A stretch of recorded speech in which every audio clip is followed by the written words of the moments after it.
Harris with a new show that we're going to debut today on a number of platforms. And as you can see from the sign that we're doing here, cannabis, real conversations, real people, real answers. We're going to call it Canna Conversations. I thought to get Sarah, to get you on the show to start, since you've been in this beautiful industry, we need to have these conversations, don't we, though, huh?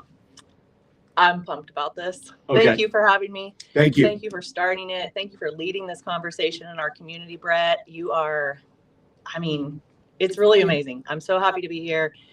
I'm not sure if we're taking questions from people, but you and I we do talk about this for hours on end. So welcome to the conversation. And here's the thing, Sarah's been in the industry. We're going to talk about what she's been up to around here, but this is going to be kind of a weekly show in which we talk to you, we talk to Sheldon, we talk to the people that are already in this industry and doing some cool things. We'll talk about Canna Cafe, my new project. But I wanted to talk primarily about the hemp industry with you. And Sarah, take a little scooch back on your camera a little bit. But I want to talk about what you just put together this last week. Sarah put together this entire symposium on hemp. And I watched it. I wish I could have watched more, but recap for us what you just put together. Well, we had the 5th annual Kansas Hemp Conference yesterday. It was online and a recording will be available soon.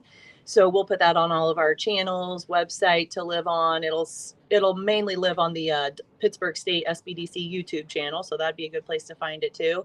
But we ran a little long. So I know we wanted to wrap it up in about an hour and 45 minutes and it went over 2 hours. But the content I think was great. And since it's recorded, you can come back to it and maybe play it on double time to keep it shorter. But we had a producers panel. So we heard from 3 hemp fiber and grain growers that have multiple years of experience and processors. We heard from the USDA and the KDA, Kansas Department of Ag, introduced them. So they really talked about the history of the program to date in Kansas. Nice. It's been growing for 6 years. And it's getting handed off to USDA January 1st, 2025. Hemp producers are going to be licensed by the USDA. And that's all new. It's a new portal that you log in, but the USDA was there to walk through what that portal looks like, how the process goes, and it's actually $0. And us Kansas hemp producers have been paying $1,500 a year for 6 years in a row now, plus sampling fees of $225 per lot, and that is all going away. It's going to the USDA. There's no licensing fee. Your license lasts for 3 years. Wow. I mean, what a change. And basically you just pay for the background check. So somewhere around $50 for that, depending on where you live and how you do it. But I just cannot say enough about how I think that's going to impact production levels in our state. And hemp production, when it comes down to individuals in the state of Kansas, Sarah, did I not hear, it's gone way down in recent years. Why is that? Do you expect that to pick up? Yeah, we started with 220 growers in 2019 and 2020, and this year I think there was under 40. However, our acreage is starting to pick up. So what you saw in the beginning of the program was a lot of people growing outside or growing for CBD primarily in different environments. And there are still some of those guys around and they are still making it work. But for the traditional farmer, for the guy that's already growing soybeans and corn and wheat, growing CBD is not, right up their alley. That's a horticulture crop. And so what we've done is develop the fiber and grain market. And so now you're seeing fewer growers, but they're growing bigger acreage sections and they're growing for hemp, grain, and fiber. Yeah. You also have products in which we have here. That's you. I love that. No. That's got to be you. Is it you? I do wear a green wig sometimes on Halloween. But Sarah, I'm so proud of you. I mean, look at this. So tell me what this product is and what you're getting to on this side. Okay.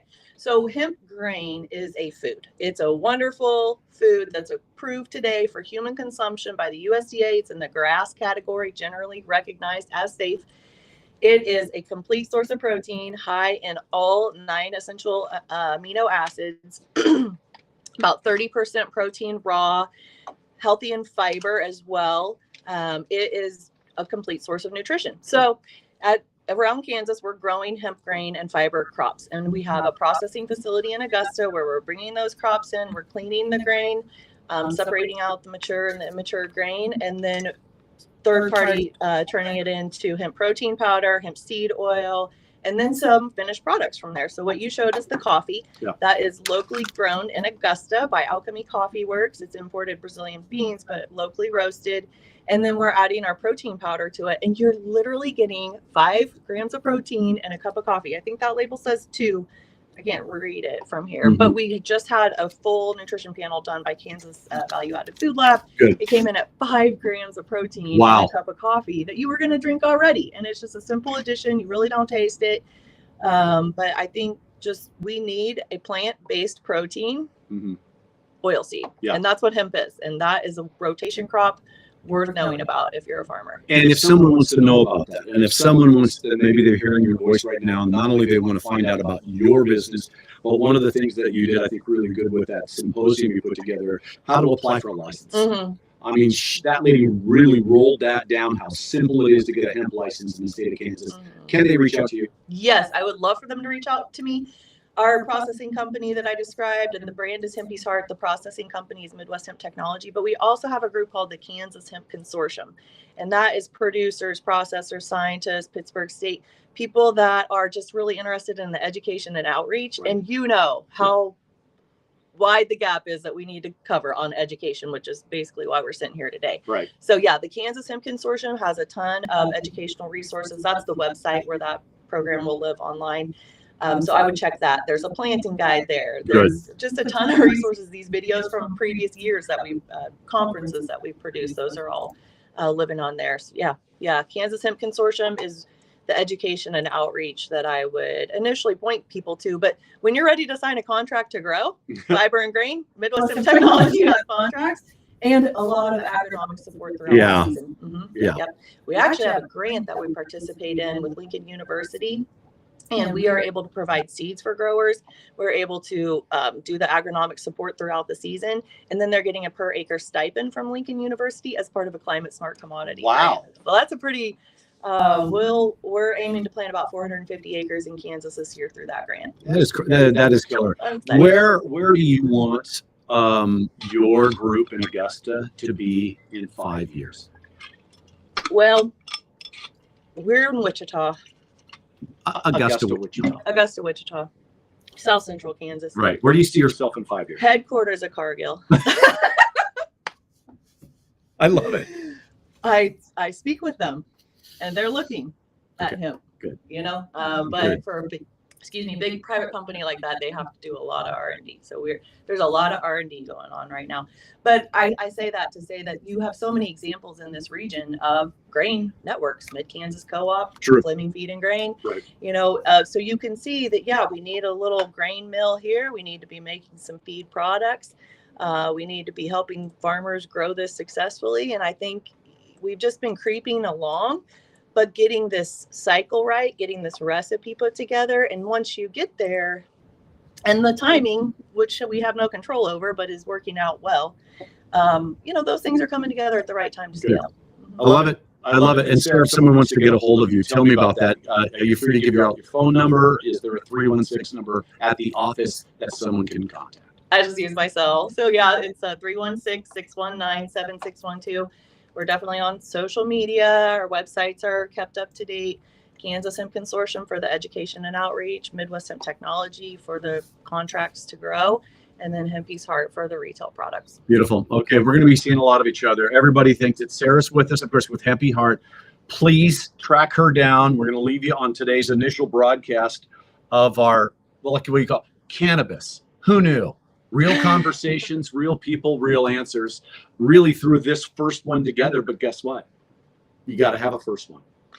You got to, and what we're talking about is hemp health food. Yes. There's so many things to talk about with hemp-based products. And so I can't wait to talk about the drinks that we sampled at your open house, grand opening. I mean, it's fantastic. It really is fantastic. And we'll talk about that. I'm going to give you guys a small gift right now before, and Sarah and I will come back and talk about these drinks in a minute. But I thought a little bit of, a little bit of weed stand-up comedy. Is that okay? It's the best time. I love Tom. Listen. Megadosed. It is horrific. It is a harrowing, panic-induced terror ride.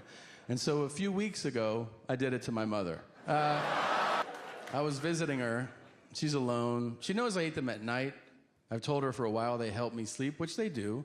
And she calls them gummies. So she comes up to me and she's like, "Are you going to have a gummy tonight?" And I go, "Yes." She goes, "May I have one?" And I was like, "Yeah." I give her one because I take one. And one gets me high. So I'm like, this is going to peel back her wig, you know? I sit around with her for a couple hours. And then I ask her, I go, "How do you feel?" She goes, "I feel nothing." Like, "Really?" She goes, "Yes." I go, "All right, well, I don't know. Go to bed, you fucking savage. I don't know what to tell you." The next day, it's evening, and she comes up to me again. "May I have another gummy tonight?"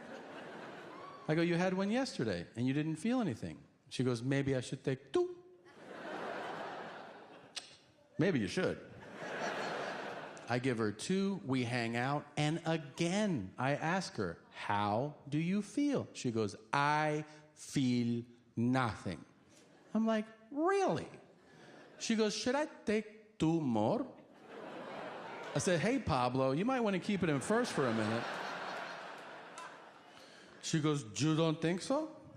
I go, "Actually, I do think so. Here you go. Here's 2 more." I give it to her. She eats them, and then she says, "I'm going to bed." I go, "All right."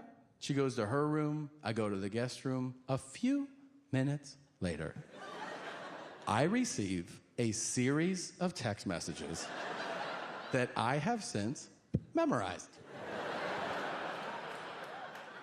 The first one says, "Tommy, I am fizzing." F-I-Z-Z-I-N-G. So I write back, "Sounds cool." Because who the fuck do you know is like, "I'm fizzing right now, man," you know. She writes back, "My heart rate is 125. Oh, I am spinning." So I write, "LOL. I think she's having fun." And then she writes, "Please come now. I don't feel well." I go into her room, and my mother is seated upright. That is an alarming look for an elderly woman. Most of them lay down or lean. She's just in bed like. I go, "Are you okay?" And she goes, "No." So I take her out to the patio. I'm thinking fresh air, you know? It's clear immediately that we are in for a ride. The first thing she does, she goes, "My lips, they are stuck together." I go, "I'll get you some water." And she goes, "Why am I hungry?" I said, "Because it's working." And she goes, "The dog was here. The dog is gone?" And I go, "Oh my God." I start to laugh so destructively hard. It is not ha ha ha. It is a deep, primal. I'm watching my 77-year-old mother get high. I'm not laughing. My nervous system is shutting down, all right? I mean, I'm watching her look at sounds. You know, she's like. As I'm laughing, I look at her, and at one moment, her face contorts. Her face goes. And she looks at me, and she goes, "Tomorrow, your laughter will be tears on my corpse." And I'm like, "What?" She goes, "It's the perfect murder. Nobody will know it was you." My lungs invert at this point, and I have tears streaming down my face. She's so high, she thinks my laughter is confirming her thoughts. She starts to legit plead for her life. She goes, "Tommy, please, please, don't kill me. I am your mother."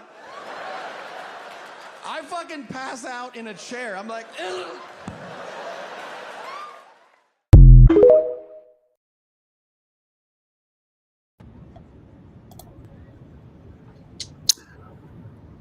Sarah, we always like great comedy, don't we, though? Anytime we can add something like that to our broadcast. Tom is a funny man, isn't he, though?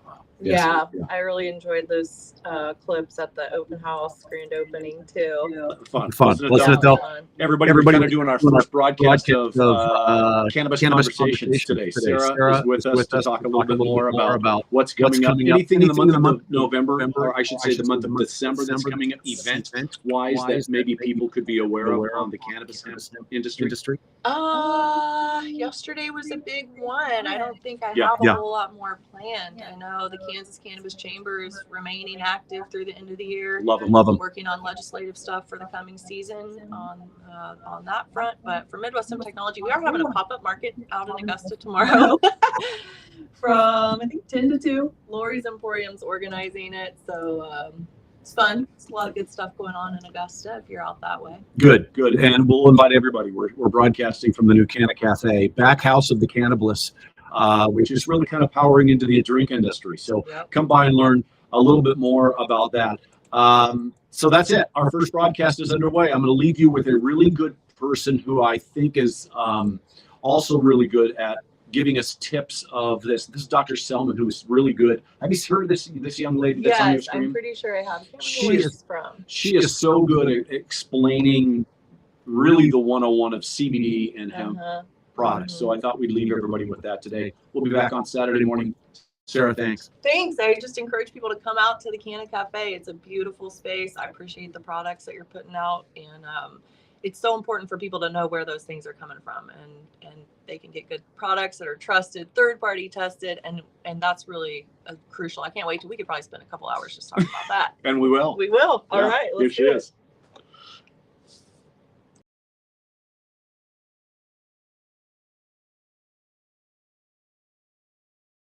Are you using CBD but not getting the results you hoped for? You might be buying the wrong product or using it the wrong way. Hi, I'm Shireen Kassam from MyPainCenter.com, and in this video, I'm going to share 5 common mistakes that could be stopping you from experiencing CBD's full benefits.